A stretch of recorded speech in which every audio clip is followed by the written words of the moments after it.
Saif was a poor farmer. He had a small piece of land, a few animals, and a modest mud house to live in.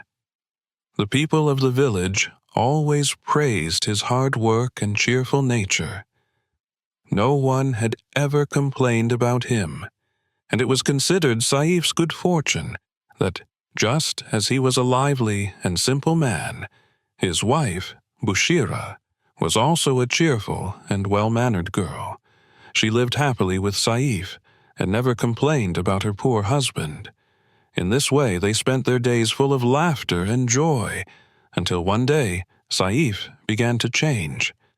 Instead of looking after the fields and animals, he would sit for hours, his head in his hands, lost in thought. At night, he started having strange dreams.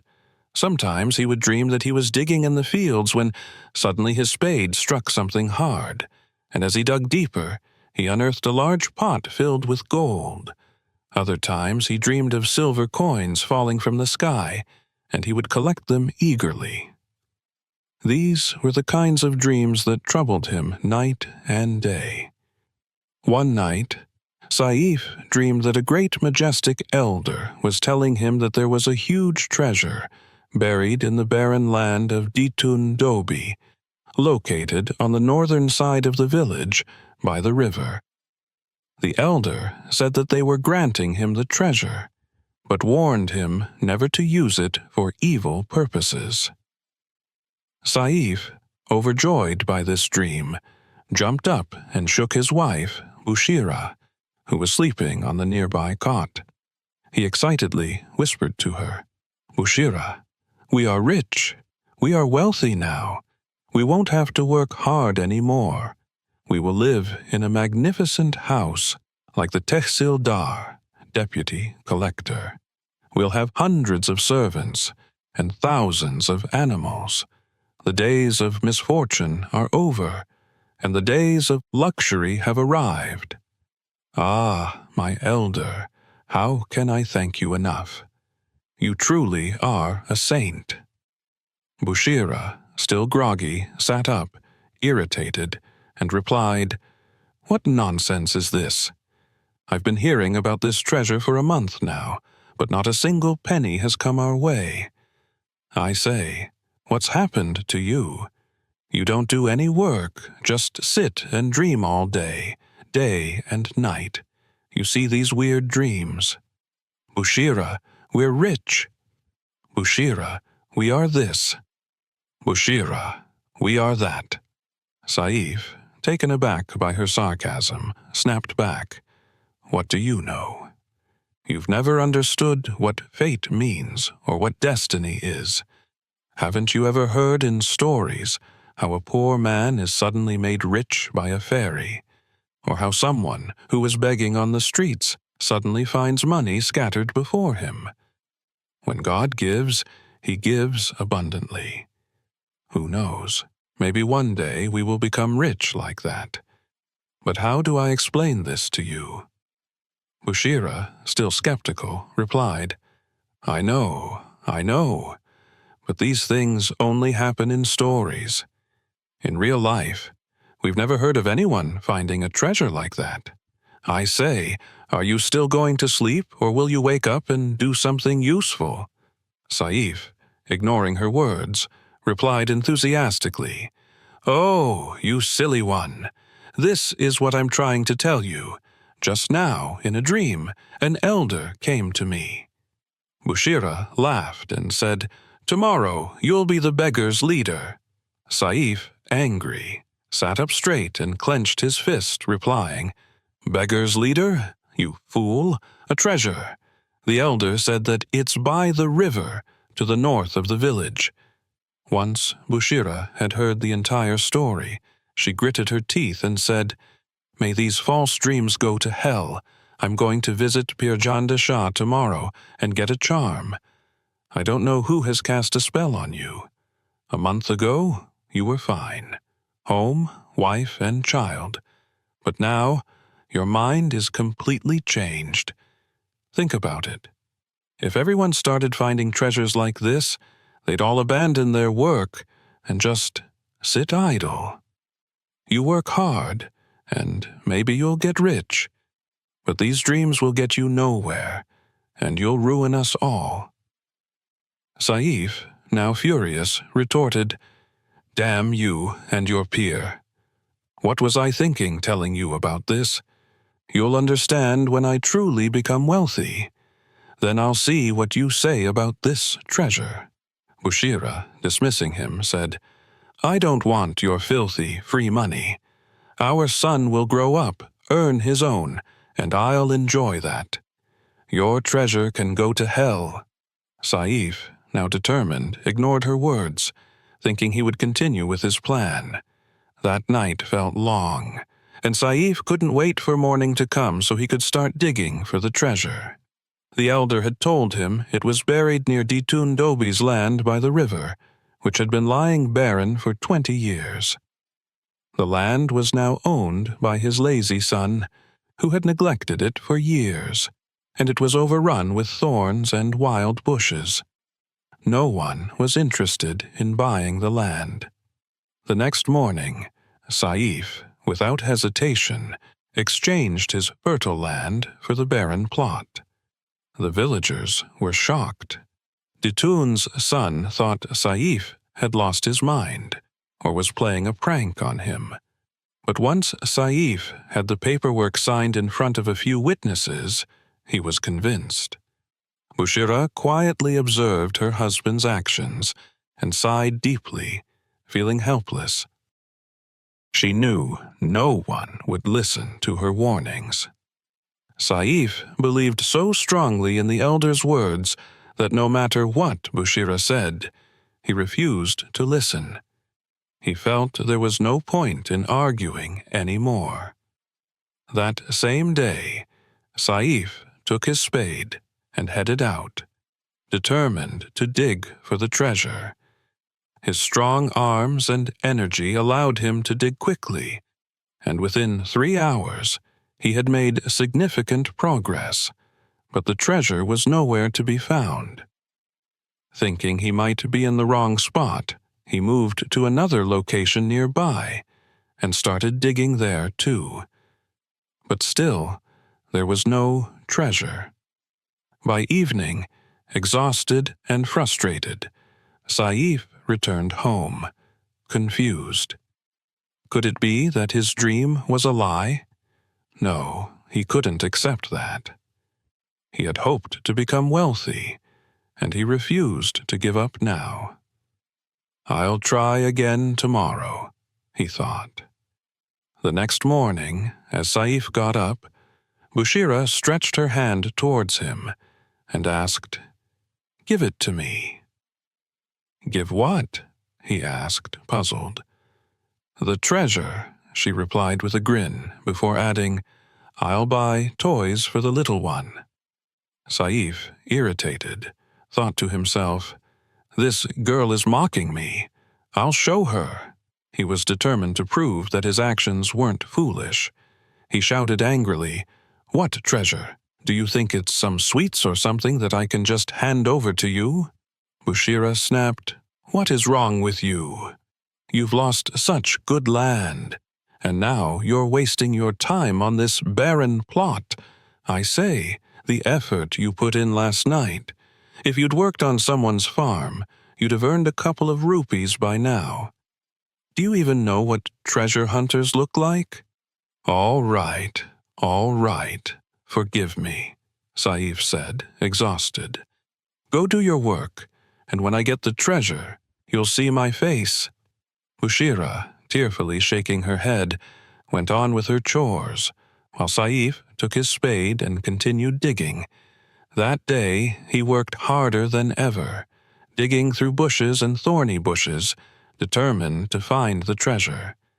But when he returned home, his hands were empty.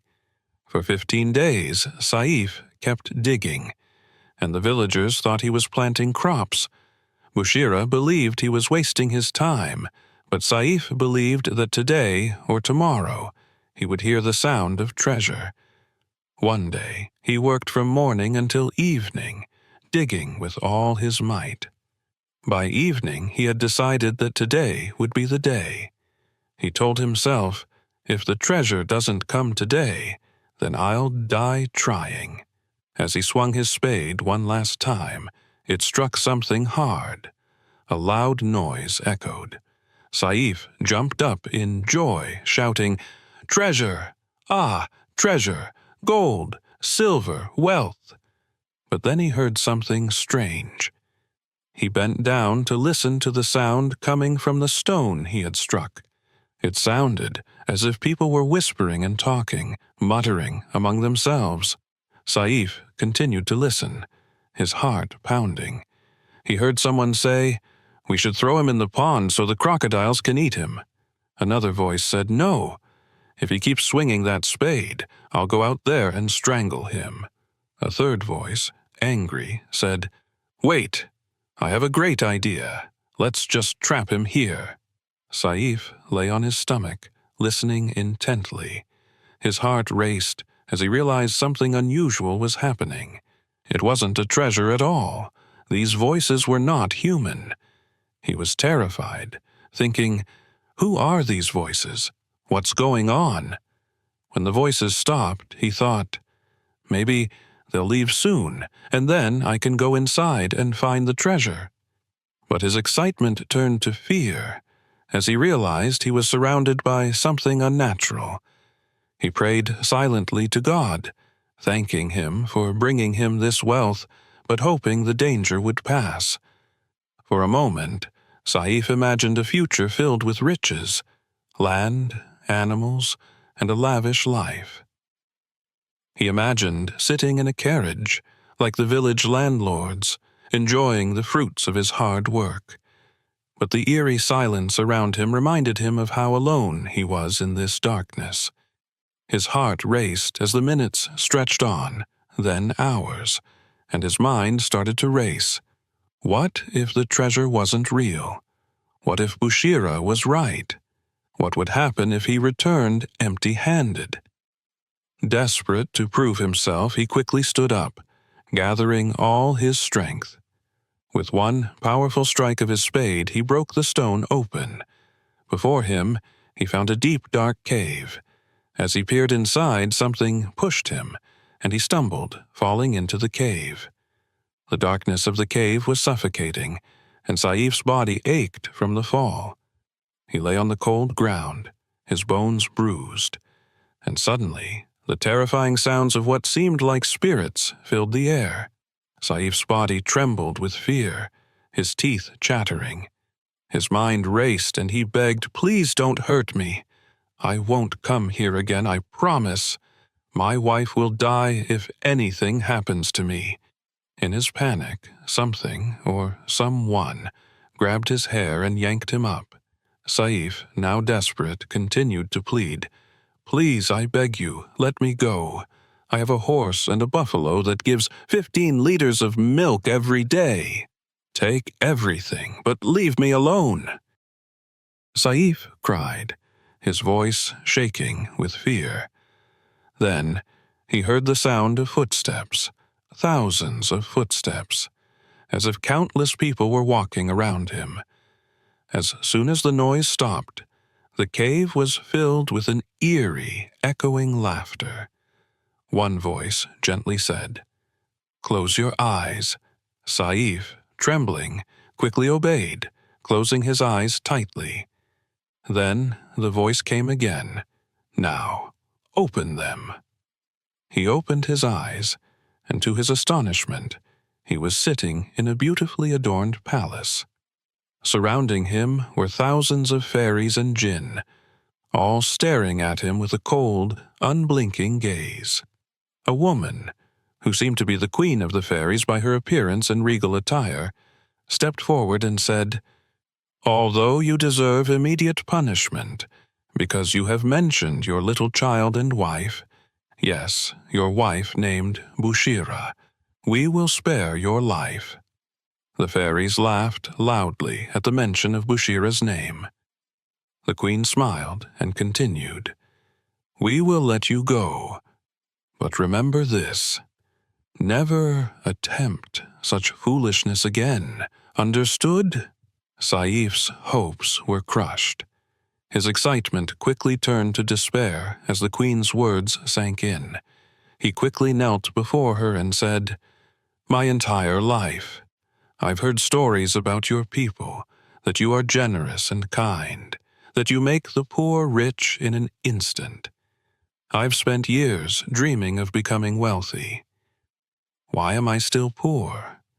I wonder if I will ever find a treasure like the one I've always dreamed of. And now, after so many years, I've met you. But alas, my dream remains unfulfilled." The queen spoke kindly. "So, you seek wealth?"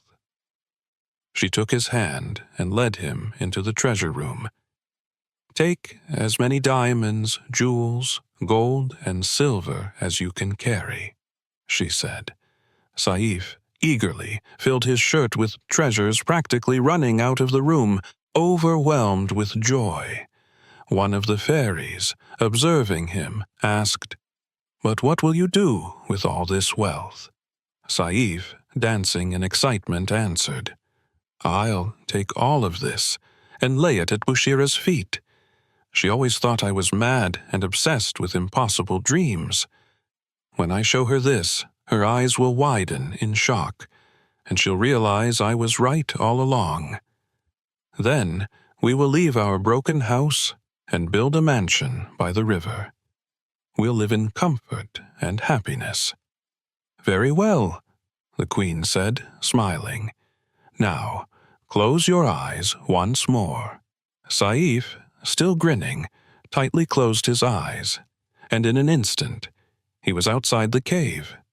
When he opened his eyes, the sun had risen. He was lying at the mouth of the very cave he had spent the night digging. His hands ached, his joints were sore, and his body was exhausted. Slowly, he got to his feet, only to find Bushira standing before him, holding a large stick, glaring at him in anger. "Bushira!" he exclaimed, bewildered. "Yes, Bushira," she snapped. "God help me. Have you lost your mind? You've been gone all night, and all you've talked about is treasure. I'm telling you, this obsession with wealth will one day cost you your life." Saif quickly raised his hand to stop her, saying, "Please, stop shouting. This is exactly what you always do. Complain without hearing me out. Just listen." Bushira slammed the stick into the ground and replied, "I've been worried sick, wondering why you didn't come home last night. I couldn't even sleep. It's madness. I'm going back to my parents' house today." At that moment, Saif's heart sank.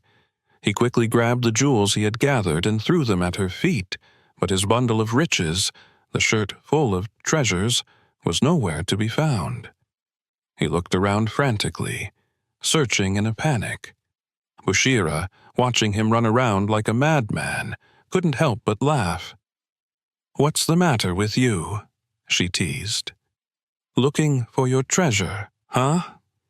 Saif, feeling humiliated, muttered under his breath, "I'm looking for my dignity." "God's grace, Bushira!" Saif cried. "The fairies gave me diamonds and jewels, but now they're nowhere to be found. Look inside my shirt pockets."